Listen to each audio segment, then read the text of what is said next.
બનાસકાંઠા જિલ્લાના વડગામ તાલુકામાં આવેલા મુક્તેશ્વર ડેમ ખાતે પૂર જેવી આપત્તિજનક પરિસ્થિતિમાં તંત્રની તૈયારી અને પ્રતિસાદ ક્ષમતાની ચકાસણી માટે એસડીઆરએફ અને એનડીઆરએફ દ્વારા સંયુક્ત રીતે રાષ્ટ્રીય કક્ષાની મોક ડ્રીલનું આયોજન કરવામાં આવ્યું।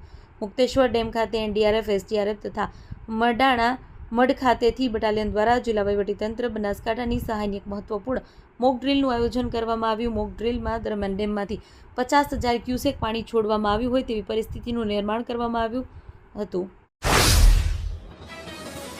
થરાદના ટરુઆ ગામે પોલીસે પ્રોહિબિશન અને મારામારીના કેસમાં સંડોવાયેલા પ્રિન્સ ચાવડા વિરુદ્ધ કાર્યવાહી કરી છે।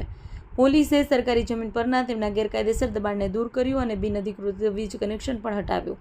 થરાદ પીઆઈ એટી પટેલે આ અંગે માહિતી આપતા જણાવ્યું કે વાવ થરાદના પોલીસ અધિક્ષકની સૂચના મુજબ અસામાજિક પ્રવૃત્તિ કરતા ઇસમો વિરુદ્ધ અસરકારક કામગીરી હાથ ધરવામાં આવી। રાજસ્થાનના બીકાનેર જિલ્લામાં એક સેન સમાજની સગીર દીકરી પર દુષ્કર્મ આચરી હત્યા કરવામાં આવી હોવાના મામલે વાવ થરાદ નાઈ સમાજ દ્વારા જિલ્લા કલેક્ટરને આવેદનપત્ર આપવામાં આવ્યું છે।